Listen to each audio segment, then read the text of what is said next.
Good morning, students. Myself Harish, and today we are going to start another topic in the chapter second, class 12th physics. पिछले lecture के अंदर हमने start किया था electric potential और मुझे उम्मीद है कि आप सभी ने उसको अच्छे से समझा होगा, सभी ने उसको बढ़िया तरीके के साथ नोट कर लिया होगा। और अगला टॉपिक जो हमारा वो काफ़ी ज़्यादा इंटरेस्टिंग है, बहुत ज़्यादा आसान है हम कह सकते हैं। तो आपको लग रहा होगा कि सर टीचर को तो सारा कुछ आसान लगता है, ऐसा नहीं है, आपको भी काफ़ी मज़ा आएगा। आज का हमारा टॉपिक है electric potential due to an electric dipole.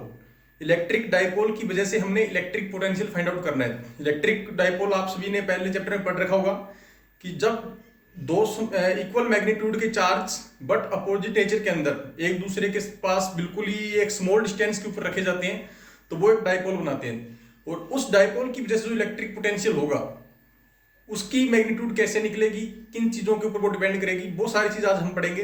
तो थोड़ा सा आपने अपना कंसंट्रेशन यहाँ पे रखना है, उसके बाद चीज़ें अपने आप आसान होती जाएगी। ओके, तो स्टार्ट करते हैं हमारा अगला topic, electric potential due to an electric dipole. तो स्टूडेंट, कल हमारा जो टॉपिक था लास्ट लेक्चर के अंदर, उसमें इलेक्ट्रिक पोटेंशियल उसके बारे में हमने पढ़ा था। तो वहाँ पर हमने देखा था कि किस प्रकार एक सिंगल हमारे पास चार्ज होता है और उस चार्ज की वजह से इलेक्ट्रिक पोटेंशियल की जो वैल्यू होगी वो किस प्रकार हम फाइंड आउट कर सकते हैं। तो हम आज हमारा नेक्स्ट जो टॉपिक है electric potential due to an electric dipole. लेकिन उससे आगे बढ़ने से पहले एक छोटा सा टॉपिक और था जो इलेक्ट्रिक पोटेंशियल के बारे में है। तो वहाँ पे हम देखते हैं कि क्या था वो electric potential due to a system of charges. यानी कि यहाँ पर क्या है कि पॉइंट चार्ज है लेकिन मोर देन वन, कई सारे पॉइंट चार्जेस हमने एक जगह पर रखे हुए हैं, तो उनकी वजह से किस प्रकार इलेक्ट्रिक पोटेंशियल जो है वो हमारा वहां पर कैलकुलेट होगा। क्योंकि डाइपोल के अंदर तो हमें पता है कि हम सिर्फ दो ही ले सकते हैं, एक पॉजिटिव होना चाहिए और एक नेगेटिव होना चाहिए। लेकिन जो हमारा ये टॉपिक है इसके अंदर कई सारे चार्जेस हैं, एक से ज़्यादा, और इनका डाइपोल होना जरूरी नहीं है। क्योंकि डाइपोल की एक कंडीशन होती है कि एक पर्टिकुलर डिस्टेंस से ज़्यादा उनके बीच का गैप नहीं होना चाहिए। यानी कि काफ़ी स्मॉल डिस्टेंस, नैनोमीटर वगैरह के अंदर 10 की पावर -12 -9 उस रेंज की डिस्टेंस होनी चाहिए। लेकिन यहाँ पर हम जो चार्ज ले रहे हैं वो उससे भी ज़्यादा डिस्टेंस के हैं। नेचर उनका कुछ भी हो सकता है, पॉजिटिव नेगेटिव, वो मैटर नहीं करता। तो सपोज करो कि सबसे पहले यहाँ पर एक चार्ज रखा हुआ है हमारा, उसको हमने नाम दे दिया Q1, और इलेक्ट्रिक पोटेंशियल फाइंड आउट करना है इस पॉइंट के ऊपर। इसमें सबसे पहले हमने यही करना होता है कि एक पॉइंट फिक्स करना है कि कौन से पॉइंट पे हमने पोटेंशियल निकालना है। क्योंकि हमें पता होता है कि अलग अलग पॉइंट पे इलेक्ट्रिक पोटेंशियल की वैल्यू अलग अलग होती है, तो इसलिए हम एक पहले पॉइंट फिक्स कर देते हैं कि पॉइंट पी के ऊपर हमने निकालना है। यानी कि इस पॉइंट पी के ऊपर ये चार्ज किस हद तक अपना फोर्स लगा रहा है, वो चीज़ हमने देखनी है। तो उसके लिए हमें इन दोनों के बीच की डिस्टेंस पता होनी चाहिए। तो हम इन दोनों के बीच की जो डिस्टेंस है P और Q1 के बीच की, वो R1 ले लेते हैं यहाँ पर। ठीक है, इस प्रकार एक और चार्ज लेते हैं हमने, यहाँ पे एक और चार्ज रखा हुआ है Q2। तो P और Q2 के बीच की डिस्टेंस ये R2 आएगी।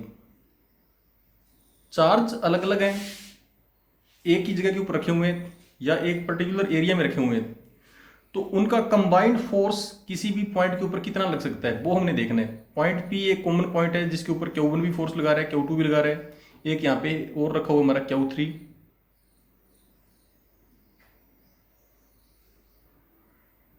Q3 यहाँ ले लेते हैं अपने। तो ये जो डिस्टेंस होगी Q3 और P के बीच में, वो R3 हो जाएगी हमारी। इस प्रकार एक और यहाँ पे लिया जा सकता है, Q4 लिया जा सकता है, ये डिस्टेंस R4 होगी। तो यानी कि कोई भी चार्जेस हम यहाँ पे कितने भी ले सकते हैं, एक से ज़्यादा, और डिस्टेंस उनकी कम या ज़्यादा हो सकती है, वो कोई ज़रूरी नहीं है। तो ऐसी कंडीशन के अंदर हमने क्या करना होता है, हम यहाँ पे n चार्ज ले सकते हैं। यानी कि 4 तक तो आ गया, 5 6 7 8 n, मतलब मैक्सिमम n अपने कहकर बात अपनी खत्म कर सकते हैं कि n चार्जेस हम किसी भी एक जगह के ऊपर रख के और उसका पोटेंशियल हमने निकालना है। तो सबसे पहले क्या करते हैं ऐसी कंडीशन के अंदर, potential at P, point P के ऊपर पोटेंशियल निकालना है at P due to charge Q1। तो जो पिछला डेरिवेशन था हमारा, एक सिंगल चार्ज की वजह से इलेक्ट्रिक पोटेंशियल कैसे निकलता है, वो फॉर्मूला था V is equal to 1/4πε0 Q upon में R। ये एक स्टैंडर्ड फॉर्मूला होता है इलेक्ट्रिक पोटेंशियल निकालने का किसी भी जगह के ऊपर, अगर वहां पे एक चार्ज रखा हुआ है तो हम ये जो फॉर्मूला है वो इंडिविजुअली इनके लिए अप्लाई करेंगे। यानी कि सबसे पहले Q1 के लिए अगर ये फॉर्मूला अप्लाई करेंगे तो हमारे पास जो पोटेंशियल निकलेगा वो V1 आएगा। यहाँ पे 1/4πε0 Q की जगह पे Q1 लेंगे, क्योंकि चार्ज हम यहाँ पे Q1 लेके चल रहे हैं, और डिस्टेंस इनके बीच की है R1। ये इक्वेशन नंबर 1 आ गई। इसी प्रकार हम अब पोटेंशियल निकालेंगे Q2 की वजह से, तो यहाँ पे आ जाएगा potential due to Q2 charge. तो यहाँ पे V1 की जगह पे अब V2 लिखेंगे, ये आ जाएगा 1/4πε0 Q की जगह Q2 आएगा, अपॉन में R2 आ जाएगा। ये सेकंड इक्वेशन। तो इस प्रकार हमने क्या करना है, V3 V4 इस प्रकार हम निकालते रहेंगे। तो हम इतनी ज़्यादा ना निकाल के क्या करते हैं, V2 के बाद सीधा Vn निकाल लेते हैं। मान लो कि हमारे पास अगर n चार्ज हैं तो हम यहाँ पे लिखेंगे 1/4πε0 Qn अपॉन में Rn। ये आ जाएगी हमारी थर्ड इक्वेशन। ये हम चार्ज यहाँ पे भी ये लगा सकते हैं, एक यहाँ पर जैसे अगर मान लो हमने Qn चार्ज है तो वो ऐसे आप यहाँ पे शो कर सकते हो, और ये डिस्टेंस Rn कहीं भी अपने ले सकते हैं। तो इस प्रकार हमारे पास टोटल n चार्ज है। तो अब हमने करना है कंबाइन इनका पोटेंशियल को कंबाइन करना है। तो उसके लिए क्या करते हैं, according to principle of superposition. Principle of superposition आपको पता है। तो सुपरपोजिशन का क्या प्रिंसिपल होता है, उसके अकॉर्डिंग ये होता है कि अगर हम किसी भी जगह के ऊपर रिजल्टेंट निकाल रहे हैं तो वहाँ पर हम उनका अलजेब्रिक सम कर सकते हैं अकॉर्डिंग टू सुपरपोजिशन प्रिंसिपल। तो उसके अकॉर्डिंग क्या होगा, V अगर आपने निकालना है, टोटल वोल्टेज टोटल पोटेंशियल, वो इंडिविजुअल के टोटल के इक्वल होगा। यानी कि अगर हमने V1 लिए है तो V1 ऐड कर देंगे, V2 ऐड कर देंगे, प्लस डैश डैश लगाकर Vn। यानी कि बीच में V3 V4 V5 भी आ सकते हैं, उनको लिखने की जरूरत नहीं है। 2 स्टेप स्टार्टिंग वाले लिख दिए, एक लास्ट वाला लिख दिया, क्योंकि ये बहुत बड़ा मान लो कि यहाँ पर एक सिस्टम बना हुआ चार्जेस का। तो यहाँ पे पोटेंशियल आ गया V is equal to V1 plus V2 plus dash dash dash Vn। ये सुपरपोजिशन प्रिंसिपल हमने यहाँ पे अप्लाई किया हुआ है। अब जो V1 की वैल्यू थी, जो इक्वेशन 1 और इक्वेशन 2 इक्वेशन 3 हमने यहाँ पे निकाली हुई है, वो यहाँ से अपनी वैल्यू पुट करेंगे।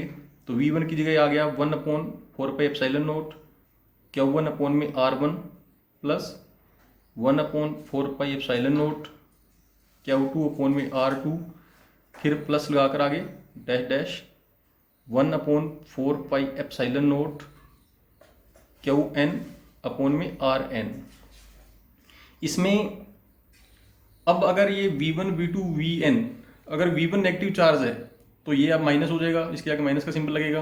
V2 अगर पॉजिटिव चार्ज है, यानी कि Q1 अगर पॉजिटिव चार्ज है तो V1 पोटेंशियल पॉजिटिव आएगा। अगर Q2 चार्ज हमने नेगेटिव नेचर का लिया हुआ है तो V2 यहाँ पे नेगेटिव आएगा, तो इसके आगे माइनस का सिंबल लग जाएगा। इस प्रकार हमने इनका अलजेब्रिक सम जो है वो करना है नॉर्मली मैथमेटिकल के अंदर। जिसके आगे प्लस है वो प्लस रहेगा, माइनस है वो माइनस रहेगा। अब इसमें आप देखो कि सबके अंदर कॉमन क्या आ रहा है, 1/4πε0, ये सभी के अंदर कॉमन आ रहा है। तो हमने यहाँ पे फिर जो अंदर 1/4πε0 कॉमन आ गया, Q1 अपॉन में R1 यहाँ पे रह गया। सेकंड स्टेप में से Q2 अपॉन में R2 रह जाएगा। इसी प्रकार लास्ट वाले के अंदर Qn अपॉन में Rn, ये आ गया हमारे पास। और इसको अगर नॉर्मली हम एक जो स्टेप होता है मैथ के अंदर समीशन के थ्रू या उसके अगर अंदर रिप्रेजेंट करेंगे तो उसमें ये से आ जाएगा 1/4πε0, ये आ गया। ये सिंबल यहाँ पे लग जाता है। कॉम्बिनेशन के लिए सारों को कंबाइन करना है I1 to N, और यहाँ पे आ जाएगा QI अपॉन में RI। ये भी आप लिख सकते हो, और अगर यहाँ तक लिख के करते हो तो भी आपका सही है, कोई दिक्कत नहीं है। ये स्टेप भी अगर आपने निकाला हो यहाँ तक, ये भी सही माना जाएगा, उसके आगे करने की जरूरत नहीं है। ये थोड़ा सा स्टैंडर्ड मेथड होता है। तो ये टॉपिक था हमारा electric potential due to a system of charges. अगर एक जगह के ऊपर कई सारे चार्ज रखे हुए हैं तो उसकी वजह से इलेक्ट्रिक पोटेंशियल है वो आपने ऐसे निकालना है। अब हमारा जो आज का मेन टॉपिक है उसके ऊपर अपनी बात करते हैं। तो इसके अंदर हम सबसे पहले क्या करते हैं, एक डायग्राम यहाँ पे छोटा सा बनाएंगे स्केल लेकर। तो इसके अंदर हम एक डाइपोल की जो फॉर्मेशन है वो यहाँ पे बना सकते हैं।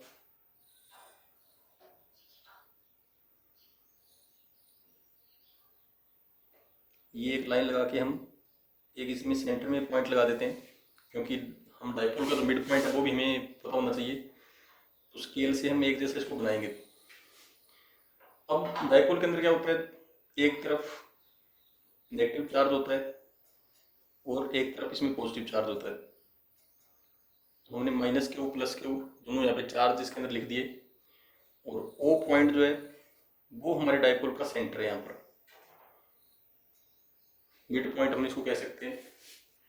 और अब हमने जो इलेक्ट्रिक पोटेंशियल फाइंड आउट करना है, सबसे पहले वो पॉइंट हम यहाँ पे डिसाइड करेंगे वो पॉइंट हमारा कहाँ पर है। तो देखो कि मान लो वो पॉइंट हमारा इधर, ये यहाँ पे मैंने पॉइंट बना दिया, पॉइंट पी ऊपर की तरफ, इस प्रकार ये हमारा पॉइंट बन गया। और इसको हम थोड़ा सा इस प्रकार मिला देते हैं आपस में।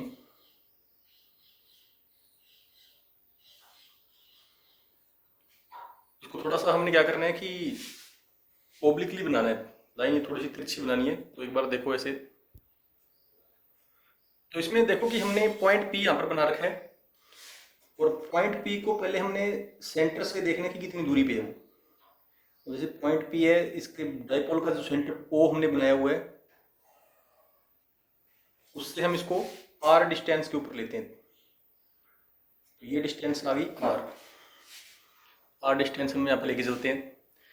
तो अब हमने निकालना क्या है इसके अंदर, देखो कि हमने ये निकालना है पॉइंट पी जो है उसके ऊपर इलेक्ट्रिक पोटेंशियल कितने हैं। मेथड कौन सा लगेगा, जो हमने थोड़ी देर पहले सिस्टम ऑफ पॉइंट चार्जेस वाला लगाया था। यानी कि पहले एक बार यहाँ पे जो चार्ज रखा हुआ है माइनस क्यू, उसकी वजह से पोटेंशियल फाइंड आउट करेंगे, और एक बार प्लस क्यू जो है उसकी वजह से निकालेंगे। दोनों का अलग अलग निकाल कर उनका हम अलजेब्रिक सम यहाँ पे कर देंगे, तो हमारे पास टोटल पोटेंशियल आ जाएगा डाइपोल की वजह से कि कितना होता है। तो अगर हम Q1 की वजह से वहाँ पे पोटेंशियल फाइंड आउट करना चाहते हैं, तो हमें ये डिस्टेंस पता होनी चाहिए P से लेकर ये वाली Q1 तक। तो इसको हम एक डॉटेड लाइन के अंदर ऐसे बना देंगे। ये हमने इस प्रकार Q1 और P के बीच की डिस्टेंस हमने बना दी। इसको हम अगर R ले रहे हैं तो इसको R1 मानना पड़ेगा, क्योंकि R तो एक स्टैंडर्ड हो गई बीच वाली, सेंटर से लेकर P तक। अब R1 जो है वो Q1 से लेकर P तक हो गई। इसी प्रकार हम P से लेकर प्लस Q जो चार्ज है इसकी डिस्टेंस भी यहाँ पर फाइंड आउट करेंगे। ये आ गई R2। सिंपल, एक पॉइंट बना दिया P, उसकी 3 अलग अलग पॉइंट से डिस्टेंस हमने बता दी। O पॉइंट डाइपोल का सेंटर है यहाँ पर, इससे ये R डिस्टेंस के ऊपर है, माइनस क्यू चार्ज से R1 पे, प्लस क्यू से R2 पे। अब आप इसमें थोड़ी सी एक और यहाँ पे देखो, गौर करो कि R1 और R2 जो डिस्टेंसेज हैं दोनों इक्वल नहीं है, क्योंकि देखो कि P प्लस क्यू चार्ज जो है वो P के काफ़ी नज़दीक है, जबकि माइनस क्यू चार्ज है वो P से काफ़ी दूरी पे है। और अगर हम स्केल से भी इसको मेजर करते हैं एक बार, तो ये डिस्टेंस है लगभग 5.5 सेंटीमीटर के आसपास है। R2 की जो डिस्टेंस है वो हम अगर बात करें तो 5.5 मैथमेटिकली, और R1 की डिस्टेंस पॉइंट P और Q1 के बीच में जो है वो देखो ये काफ़ी ज़्यादा है, ये तकरीबन 10 सेंटीमीटर के आसपास है। R2 जो है वो डायग्राम के अकॉर्डिंग 10 सेंटीमीटर आ रहा है, और R1 जो है वो 10 सेंटीमीटर आ रहा है, R2 जो है वो 5.5 सेंटीमीटर आ रहा है। इससे अपने पता लग जाता है कि दोनों डिस्टेंसेस काफ़ी ज़्यादा एक दूसरे से वेरी कर रही है। तो इसके अकॉर्डिंग क्या होगा कि पोटेंशियल भी अलग अलग होगा। हमने देखा था कि इलेक्ट्रिक पोटेंशियल होता है V inversely proportional of R, यानी कि R जो है उसके साथ इनवर्सली वेरी करेगा। यानी कि जो पॉइंट, जैसे ये चार्ज P के ज़्यादा नज़दीक है तो इसका फोर्स P के ऊपर ज़्यादा लगेगा, और इसका फोर्स P के ऊपर कम लगेगा। ये चीज़ें हम मैथमेटिकली और प्रैक्टिकली भी देख सकते हैं। अब ये पहला हमारा काम इतना हो गया, हमने 3 डिस्टेंस यहाँ पे बता दी, R, R1 और R2। उसके बाद आगे देखो कि अब R1 की जो वैल्यू है वो कितनी है, क्योंकि जब हमें आगे जरूरत पड़ेगी तो हम R1 को यहाँ पे मेंशन करेंगे। उससे पहले हमारा डाइपोल जो है, डाइपोल की लेंथ कितनी होती है, डाइपोल होता है हमारा 2L लेंथ का, यानी कि माइनस क्यू और प्लस क्यू। इसकी बीच की जो डिस्टेंस होती है वो हम 2L लेकर चलते हैं हमेशा। पिछले चैप्टर में भी हमने देखा था। 2L क्यों लेते हैं? क्योंकि अब हमें जैसे मान लो इसका मिड पॉइंट निकालना है, आधी डिस्टेंस की अगर हमें जरूरत पड़ गई तो हम उसको L और इस तरफ भी L, दोनों तरफ हम यहाँ पे LL लिख सकते हैं। O से लेकर प्लस क्यू चार्ज, यानी कि यहाँ पे पॉइंट आप A और B भी लिख सकते हो। Plus Q charge B point के ऊपर रखा हुआ है, तो OB ये L डिस्टेंस है और OA ये भी L डिस्टेंस है, दोनों तरफ हमने इस प्रकार इसको लिख दिया। अब इसमें क्या करना है कि सबसे पहले तो ये देखना है कि डाइपोल हमारा हॉरिजॉन्टल रखा हुआ है और पॉइंट P यहाँ पर है, तो इनके बीच में एक थीटा एंगल क्रिएट हो रहा है। पॉइंट P थीटा एंगल के ऊपर है। अब आप में से कुछ बच्चों का ये सवाल होगा कि अगर सर पॉइंट P को हम बिल्कुल सेंटर में बना दें तो दोनों डिस्टेंस भी बराबर हो जाएगी, R1 R2, और हमारा काम भी काफ़ी आसान हो जाएगा। तो आपको पता ही है कि काफ़ी आसान काम होने से नाम नहीं बनता। समुद्र मंथन हुआ था महाभारत के टाइम में, तब काफ़ी मशक्क़त के बाद जाके अमृत निकला था। तो अगर इतनी आसानी से अगर हम इसको लेके चलेंगे तो काम हमारा नहीं आसान होगा, क्योंकि उसका कारण देखो क्या है। अगर P पॉइंट हम यहाँ पे ले लेते हैं O के सीध में बिल्कुल, तो उसमें अगर R1 और R2 की डिस्टेंस इक्वल है, तो जब हम इसका अलजेब्रिक सम करेंगे, क्योंकि डिस्टेंस सेम है और डाइपोल के अंदर हमें पता होता है कि चार्ज का मैग्नीट्यूड भी सेम होता है, तो Q1 और Q2 की वैल्यू बराबर है लेकिन नेचर अलग अलग है। तो जब हम V1 प्लस V2 करेंगे, वहाँ पर एक पोटेंशियल प्लस का होगा, एक माइनस का होगा, वैल्यू इक्वल होने से दोनों जीरो हो जाएंगी, तो हमारा रिजल्टेंट वहाँ पे जीरो आ जाएगा, जो हमने निकालना नहीं है। हमें एक प्रॉपर रिजल्ट चाहिए, क्योंकि पॉइंट P जरूरी नहीं है कि सेंटर में हो। पॉइंट P कहीं भी हो सकता है, यहाँ हो सकता है, यहाँ हो सकता है, इधर हो सकता है, इधर कहीं मर्जी हो सकता है। तो उसके लिए हमारे पास एक प्रॉपर पहले फॉर्मूला होना चाहिए, उसके बाद हम फिर आगे इसमें कंडीशन पुट कर सकते हैं कि अगर P पॉइंट सेंटर में होगा तब क्या होगा, या हॉरिजॉन्टल लाइन पे होगा तब क्या होगा। तो पहला काम हमने डायग्राम बना के कर लिया। अब इसके अंदर थोड़ी सी कंस्ट्रक्शन हमने और करनी है। वो क्या करनी है, वो हम देखो यहाँ पे कि जो हमने डिस्टेंस लेनी है A से लेकर P तक, जो V1 या V2 हम पोटेंशियल निकालेंगे, वहाँ पे हमारे R इसके साथ में आना चाहिए, क्योंकि R हमारी स्टैंडर्ड डिस्टेंस है, R1 R2 तो वेरिएबल है। अब इसमें ये देखो कि ये जो लाइन है हमारी OP जो लाइन है, और यहाँ पे हमारा पॉइंट B है, इसमें हमने क्या करना होता है, एक परपेंडिकुलर यहाँ से ड्रॉ होगा इसके ऊपर ऐसे। परपेंडिकुलर ड्रॉ करने का मतलब ये है कि जैसे ये डिस्टेंस हमारी 5.5 थी, और ये वाली डिस्टेंस जब हमारी 5.5 आ जाएगी लगभग यहाँ पर, तो इस पॉइंट पे एक हमने परपेंडिकुलर ड्रॉ ऐसे कर दिया, जो इसको यहाँ पे इसके साथ मिला रहा है, ये एक परपेंडिकुलर बन गया। इसको हम कुछ भी यहाँ पे अपना जो नाम है वो दे सकते हैं। इसको हमने मान लो D नाम दे दिया, या C भी हम इसको नाम दे सकते हैं, कुछ भी हम अपनी तरफ से इसको नाम दे सकते हैं। ये पॉइंट C इसको अपने यहाँ पे कह देंगे। ये परपेंडिकुलर हमने ड्रॉ क्यों किया है? ये हमने इसलिए किया है कि अब डायग्राम के अंदर आप देखो, स्केल से भी अगर आप मेजर करोगे, P से लेकर C तक की जो डिस्टेंस है और P से लेकर B तक की जो डिस्टेंस है, इस परपेंडिकुलर लगाने से ये दोनों लाइन एक दूसरे की इक्वल होगी। तो इसका मतलब क्या है कि जब हम R2 की वैल्यू निकालेंगे, R2 की वैल्यू क्या करेंगे, R ये पूरी लाइन R थी, C से लेकर P तक और O से लेके C से लेके O तक, ये दोनों का टोटल जो है वो मतलब OP है। अगर इस R में से हम इतनी वैल्यू माइनस कर दें, पूरी R में से ये डिस्टेंस अगर हम माइनस कर देते हैं, तो वो R2 के इक्वल आ जाएगी, क्योंकि डायग्राम से पता लग रहा है कि जो R वाली लाइन है वो R2 से बड़ी है। तो इसमें से अगर कुछ पार्ट निकाल दिया जाए तो ये R2 को इक्वल उसकी कर सकती है, यानी कि R में से कुछ माइनस करें तो वो R2 के बराबर बन जाएगी। वो क्या माइनस करना है, वो निकालने के लिए हमने ये परपेंडिकुलर ड्रॉ किया है।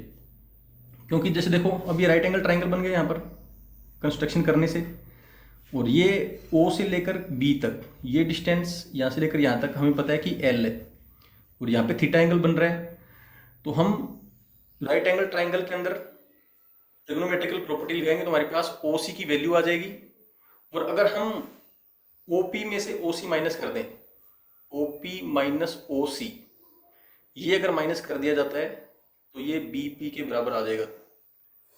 ये हमने BP को R के साथ रिलेट करने के लिए ये हमने किया है, क्योंकि हमें पता है कि OP लाइन BP से बड़ी है, ये लाइन छोटी है, ये लाइन बड़ी है, तो इसमें से कुछ माइनस करेंगे तो ये उसके साथ लिंक इसका बन जाएगा। अब OC का अगर आपने लिंक निकालना है वो कैसे होगा वो हम आगे देखेंगे। इसी प्रकार हम दूसरे पार्ट का भी करते हैं, क्योंकि हमें पता है कि अभी R1 जो है वो R से भी बड़ी है, आर लाइन इनके इंटरमीडिएट थी और R1 आर से भी काफ़ी ज़्यादा बड़ी है। उसके अंदर हमने क्या करना है, आर यहाँ पे अगर R2 निकाला था तब तो R में से इतना पार्ट माइनस किया था, लेकिन अगर R1 निकालना है तो R के अंदर कुछ ऐड करना पड़ेगा, तब जाके वो R1 के बराबर मतलब ये हो पाएगा। तो उसके लिए हम क्या करते हैं, इस लाइन को थोड़ा आगे बढ़ाते हैं, ऐसे ये वाली जो हमारी लाइन आ रही है पीछे से, इसको हम थोड़ा आगे बढ़ा लेते हैं और अब स्केल से देखते हैं कि दोनों की डिस्टेंस अगर सेम है या नहीं है। अब जैसे पहले वाली लाइन हमने अप्रोक्सीमेट 10 सेंटीमीटर थी और ये वाली लाइन 10 इसका यहाँ बन रहा है, अब ये भी 10 की होगी। अब यहाँ से अगर एक लाइन लगाएंगे हम इस प्रकार, अब आर ये वाली लाइन यहाँ पे पॉइंट डी हमने लिख दिया, डी पी और ए पी अब दोनों बराबर हो गई है। इस लाइन को हमने आगे इसलिए बढ़ाया कि दोनों को बराबर कर सकें, और उसके लिए फिर हमें क्या करना पड़ा है, उसके लिए हमने अब यहाँ पे परपेंडिकुलर ड्रॉ हमने किया है, क्योंकि देखो जब R का R2 के साथ लिंक बनाया तो R बड़ी थी R2 छोटी थी डिस्टेंस में, तो हमने एक परपेंडिकुलर डाल दिया जिससे जो ज़्यादा वाला हिस्सा था, ये वाला OC जो पार्ट R का इसमें ज़्यादा था, वो हम अगर R में से माइनस करेंगे तो R2 के बराबर ये लाइन आ जाएगी। लेकिन यहाँ पे R1 बड़ी थी तो हमने OP के साथ इतना पार्ट ऐड कर दिया, ये जो हिस्सा है OD हमने अगर इसके साथ ऐड करेंगे तो ये R1 के बराबर आ जाएगी। तो इसका कहने का मतलब ये है कि अभी हमारी जो डिस्टेंस होगी, अब R1 का जो लिंक है वो क्या बन गया, जैसे R1 है, R1 जो है वो AP के बराबर है, यानी कि AP यहाँ से लेकर यहाँ तक पूरी लाइन है, ये किसके बराबर होगी, अब OP प्लस OD, ये इसके बराबर है। अब AP हमने R1 माना हुआ है, OP हमारा यहाँ से लेकर यहाँ तक R था, प्लस इसके साथ कुछ पार्ट हमने ऐड करना है OD के साथ। तो अब वो पार्ट कितना ऐड होगा वो देखो, वो हम कैसे निकालेंगे। उसके अंदर हमने राइट एंगल ट्राइंगल लेना है, यहाँ पे अलग से लिख देते हैं। दो राइट एंगल ट्राइंगल यहाँ पे बन रहे हैं, एक तो बन रहा है हमारा OCB, एक OCB बन रहा है, और दूसरा एक हमारा बन रहा है ADO एंड ट्राइंगल ADO, ये दो हमारे ट्राइंगल बन रहे हैं। तो जो पहले OCB वाला ट्राइंगल है, ये OCB, इसमें आप ध्यान से देखो कि परपेंडिकुलर जो है वो यहाँ पे बन रहा है इन दोनों के बीच में। तो जो राइट एंगल ट्राइंगल होता है वो इस फॉर्म में होता है हमेशा। तो इसका मतलब अगर यहाँ पे परपेंडिकुलर बन रहा है, ये जो डायग्राम है इसको अगर हम थोड़ा सा लेफ्ट साइड में रोटेट करवा देते हैं तब ये इस फॉर्म में आ जाएगा, और हम कह सकते हैं कि जो थीटा एंगल है हमारा वो यहाँ पे बनेगा। तो डायग्राम के अकॉर्डिंग थीटा जो है वो O पे बन रहा है, ठीक है, और यहाँ पे हमारा हम कह सकते हैं कि, तो इसके अंदर देखो कि हमने थोड़ा सा डायग्राम को रोटेट करवा दिया जिससे ये इस फॉर्म में बन गया। अभी तो ये थोड़ा मतलब उल्टा रखा हुआ है, इसको रोटेट करवाओगे आप लेफ्ट साइड में तो ऐसे बन जाएगा। तो अब इसमें हमने क्या निकालना है, हमने OC की वैल्यू निकालनी है। तो OC इस डायग्राम के अंदर हमारा बेस है, क्योंकि परपेंडिकुलर यहाँ बन रहा है, तो परपेंडिकुलर जो है वो बेस और जो मतलब इसका जो परपेंडिकुलर है यहाँ पे 90 का एंगल बन रहा है इन दोनों के बीच में, तो इनके सामने हाइपोटेनियस होता है। तो हाइपोटेनियस इन दोनों के सामने ये रहा। तो हम यहाँ पे कह सकते हैं कि अगर हमें हाइपोटेनियस और बेस के बीच में रिलेशन लेके चलना हो, क्योंकि OC इसका बेस है और OB इसका हाइपोटेनियस है, OC बेस OB हाइपोटेनियस। तो जब हाइपोटेनियस और बेस की बात होती है वहाँ पे कोस थीटा की प्रॉपर्टी लगती है। कोस थीटा के अंदर क्या होता है, B/H होता है। इस डायग्राम का हमारा बेस जो है वो है OC, हाइपोटेनियस क्या है OB, और OC हमने निकालना है क्योंकि पूरे R में से OC माइनस करेंगे तभी ये R2 के बराबर आएगा। तो यहाँ पे OC एज इट इज पड़ा रहेगा, OB ये वाला लाइन, ये किसके सब्स्टिट्यूट इसका L आ जाएगा, क्योंकि ये हाफ लेंथ है डाइपोल की O से लेकर B तक, तो OB की जगह हमने L लिख दिया। हमारे पास सोल्व हो गया, आ गया cos theta equal to OC upon में L, और OC की वैल्यू आ गई L कोस थीटा। ये तो बात थी इस ट्राइंगल की। इसी प्रकार अगर इधर वाले की बात करेंगे हम, ये वाला जो ट्राइंगल हमारा ADO, इसके अंदर आप देखो AO इसका हाइपोटेनियस है और OD इसका बेस है। और हमने अगर ये सेम मेथड वहाँ पे लगाएंगे तो ये आ जाएगा O D is equal to L cos theta, यानी कि ओ सी की वैल्यू भी एल कोस थीटा है और ओ डी की वैल्यू भी एल कोस थीटा इसमें आ जाती है, ये यहाँ पे रहता है। अब अगर आर वन की वैल्यू हमने निकालनी है, ओ डी हमने लिया हुआ है एल कोस थीटा, तो ये आ जाएगा L cos theta. R one is equal to R plus L cos theta, R तो था ही, इसमें हमने एल कोस थीटा ऐड कर दिया तो ये आर वन के बराबर आ जाएगा। इसी प्रकार जो इधर वाली लाइन थी हमारी बी पी की वैल्यू निकालनी है तो यहाँ पे हमें ओ पी माइनस ओ सी करना पड़ेगा, क्योंकि पूरी लाइन ओ पी है, इतना पार्ट ओ सी है इसका, ये ओ सी माइनस कर देंगे तो ये लाइन एक दूसरे के बराबर आ जाएगी। तो यहाँ पे ओ पी की जगह पे तो आर ही रहेगा, ये तो हमारा फिक्स है। ओ सी हमने निकाला हुआ है एल कोस थीटा, तो यहाँ पे आ जाएगा एल कोस थीटा। ये हमारे दो डिस्टेंस के इक्वेशन आ गई, जो मेन काम था हमारा अब तक का सबसे ज़्यादा।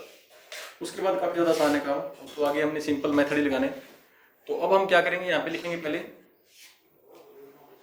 Potential at P due to minus Q charge, minus Q charge की वजह से पोटेंशियल कितना है वो निकालना है। तो सिंपल फॉर्म होता है V is equal to 1/4 pi epsilon naught Q upon में R होता है हमारा, लेकिन यहाँ पे हम माइनस इसको पहले V1 मान लेंगे, क्योंकि दो बार निकालना है, एक बार माइनस क्यू की वजह से, एक बार प्लस क्यू की वजह से। तो माइनस क्यू वाले के आगे यहाँ माइनस लग जाएगा, यहाँ क्यू सीधे लिख देंगे, अपॉन में डिस्टेंस आ जाएगी R1, माइनस यहाँ पे पहले से लगा हुआ है 1/4 पाई एप्सिलॉन नोट। R1 की वैल्यू क्या थी, R plus L cos theta, ये आ गया V1। इसी प्रकार potential due two plus Q charge, ये कितना आ जाएगा, यहाँ पे V2 लिखेंगे। अब plus Q charge nature plus का है तो यहाँ पर कोई दिक्कत नहीं है, यहाँ पे हमारा 1/4 पाई एप्सिलॉन नोट रहेगा आगे, यहाँ पे क्यू रहेगा, अपॉन में आ जाएगा R2, और R2 की वैल्यू जो हमने पहले लिख रखी थी वो यहाँ पे आ जाएगी, क्या थी, R minus L cos theta. तो ये हमारी थर्ड और फोर्थ इक्वेशन बन गई। अब सुपरपोजिशन का प्रिंसिपल हमने यहाँ पे अप्लाई करना है, वो क्या था, V is equal to V1 plus V2। तो यहाँ पे हमारा V1 जो हमने वैल्यू ली है वो माइनस की आ रही है और V2 प्लस की आ रही है, तो हम इनको आगे पीछे भी लिख सकते हैं, प्लस वाली वैल्यू पहले लिख देंगे तो कोई दिक्कत नहीं है, क्योंकि ऐड करना है। तो मान लो V2 हमने पहले लिख दिया 1/4 पाई एप्सिलॉन नोट, ऊपर क्यू आ गया, नीचे R minus L cos theta, फिर यहाँ पे माइनस का symbol 1/4 pi epsilon naught Q upon में R plus L cos theta, ये चीज़ यहाँ पर आ गई। अब इसके अंदर आगे बिल्कुल आसान है, जल्दी जल्दी इसको हम सोल्व करते हैं। क्यू अपॉन में 4 पाई एप्सिलॉन नोट दोनों में से कॉमन आ गया, इस ब्रैकेट में क्या बचा, 1 अपॉन में R minus L cos theta, ये बच गया, माइनस यहाँ पे 1 अपॉन में R plus L cos theta, ये बच गया। अब हमने इसको एक बार बारी रखना है, इसको कोई हमने इसके साथ छेड़छाड़ नहीं करनी है। अब इस दोनों को एलसीएम लेना है, किस किस का, R minus L cos theta का और R plus L cos theta का, दोनों का एलसीएम लेंगे तो इन दोनों को मल्टीप्लाई करेंगे तो ये आ जाएगा R minus L cos theta into R plus L cos theta, ये आ गया। अब देखो R minus L cos theta से डिवाइड हो जाएगा तो पीछे बचेगा यहाँ पे R plus L cos theta, minus ये कैंसिल हो जाएगा तो यहाँ पे बचेगा R minus L cos theta बचेगा, छोटे ब्रैकेट के अंदर, एक बार इसको ऐसे लिख देते हैं, क्यू अपॉन में 4 पाई एप्सिलॉन नोट, ये आ गया। अब नीचे वाला देखो, ये जो हमारे पास ये a minus B A plus B इस फॉर्म के अंदर है, तो जब a माइनस बी और a प्लस बी का मल्टीप्लाई होता है तो हम इसको लिख सकते हैं a square minus B square, तो यहाँ पे आ जाएगा अपॉन में R square minus L square cos square theta, इन दोनों का मल्टीप्लाई हो गया, ये बन गया। अब ऊपर वाले का हम ब्रैकेट जो है वो थोड़ा सा एक बार ऑफ करेंगे, आगे तो R plus L cos theta पड़ा रहेगा, ये माइनस इसके साथ मल्टीप्लाई होगा, माइनस का R, ये माइनस मिलके प्लस का एल कोस थीटा हो जाएगा। अब उसमें R से R कट गया, हमारे पास बचेगा क्या, 2L कोस थीटा बचेगा, Q/4 पाई एप्सिलॉन नोट एड आगे रहेगा हमारा, यहाँ पे आ जाएगा 2L कोस थीटा और अपॉन में R square minus L square cos square theta. Simple होकर हम इस लेवल तक यहाँ पर पहुँच चुके हैं। अब उसके बाद आगे देखो क्या चीज़ होता है हमारे पास कि जो डाइपोल की हमारे पास कंडीशन थी वो थी Q इंटू 2L। ये डाइपोल का फॉर्मूला होता है जो P के बराबर होता है, Q इंटू 2P। तो अब देखो 2L यहाँ पे लिखा हुआ है, Q बार लिखा हुआ है। इनको अगर एक साथ लिखेंगे तो इन की जगह पे हम P लिख सकते हैं, Q और 2L के मल्टीप्लाई की जगह के ऊपर। ठीक है, तो अब बार 1/4 एप्सिलॉन नॉट एक बचेगा सीधा। Q और 2L का मल्टीप्लाई P के बराबर हो गया, तो यहाँ पे हमने P लिख दिया। आगे इसके साथ कोस थीटा आ जाएगा, P कोस थीटा, और नीचे R square minus L square cos theta. ये इस प्रकार बन गया। अब देखो कि जो हर बार हमेशा साइंस के अंदर होता है, फिजिक्स के अंदर आप कहोगे कि सर ये हर बार आ जाता है। अब हमने कुछ टर्म नेग्लेक्ट करनी है। कौन सी करनी है वो एक बार देखो यहाँ पर।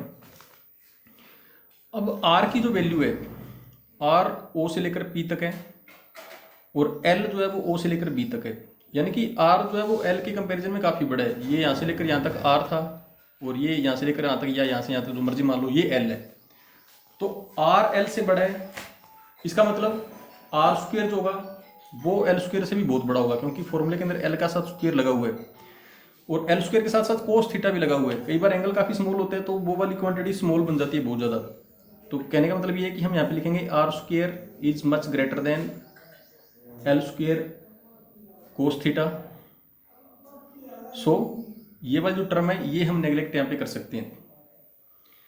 यानी कि या तो हम इसके अंदर सीधा सा कंसेप्ट इसके अंदर लगाते हैं कि एल स्क्वेयर कोस थीटा वाली टर्म नेग्लेक्ट होगी तो उसकी वैल्यू आ गई 0, नीचे सिर्फ आर स्क्वेयर हमारे पास बचेगा।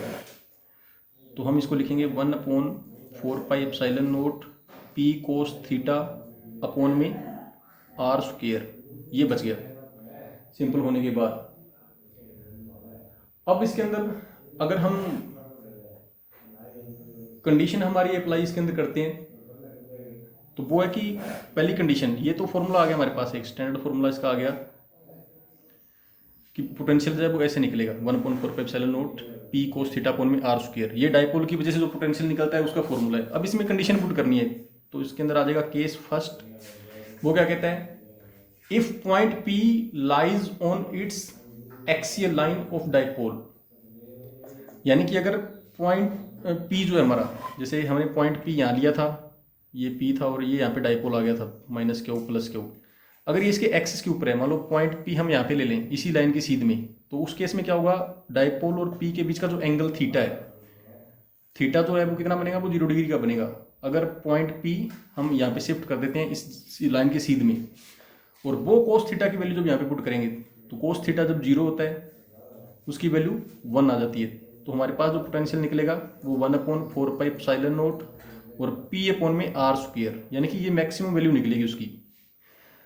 उसके बाद हम कह सकते हैं कि सेकंड केस, अगर इक्वेटोरियल लाइन पे, इक्वेटोरियल लाइन का मतलब बिल्कुल सेंटर में हो, जो स्टार्टिंग में हम बात कर रहे थे कि अगर बिल्कुल ओ की सीध में पॉइंट पी को लिया जाए, उस केस में क्या होगा। तो उस केस में एंगल जो है हमारा सेकंड केस, अब थीटा जो है 90 डिग्री बनेगा, क्योंकि थीटा हम देख रहे हैं इन दोनों के बीच में, डाइपोल और पॉइंट पी के बीच में, तो ये 90 बनेगा। तो कोस 90 की वैल्यू कितनी होती है, कोस 90 की वैल्यू आ गई हमारे पास 0, और वो वैल्यू जब हम इक्वेशन में पुट करेंगे तो हमारे पास पूरा पोटेंशियल 0 आ जाएगा। तो इसलिए हमने स्टार्टिंग में ये बात करी थी कि हम बिल्कुल सेंटर में लेकर नहीं चल सकते पॉइंट को। तो ये दो हमारे पास इक्वेशन आ गई। ये इंपॉर्टेंट टॉपिक है काफ़ी कि डाइपोल की वजह से पोटेंशियल कैसे फाइंड आउट करना होता है। और यहाँ पे एक चीज़ और देखने वाली है कि जो पोटेंशियल निकल रहा है, पोटेंशियल और डिस्टेंस, इनका अगर अपने रिलेशन निकालें, क्योंकि 1/4 एप्सिलॉन नॉट और पी ये तो मान लो कांस्टेंट है, तो यहाँ पे आएगा v प्रोपोर्शनल 1/r स्क्वायर। जब डाइपोल की बात आती है तो पोटेंशियल डिस्टेंस के स्क्वायर के साथ इनवर्सली प्रोपोर्शनल होता है, और अगर सिंगल चार्ज होता है तो वहाँ पे वो डिस्टेंस के डायरेक्टली इनवर्सली प्रोपोर्शनल आएगा, मतलब 1 में सीधा ही r वहाँ पे रहता है। तो ये हमारा टॉपिक थे आज के। आप इनको थोड़ा बढ़िया तरीके के साथ समझिए, उसके बाद इनको कॉपी के अंदर नोट करो, और इनसे रिलेटेड कोई क्वेश्चन है तो अपने पास कोई भी बुक है उसमें से आप कर सकते हो न्यूमेरिकल वगैरह, जिससे हमारी स्टडी है वो सही ढंग से चलती रहेगी।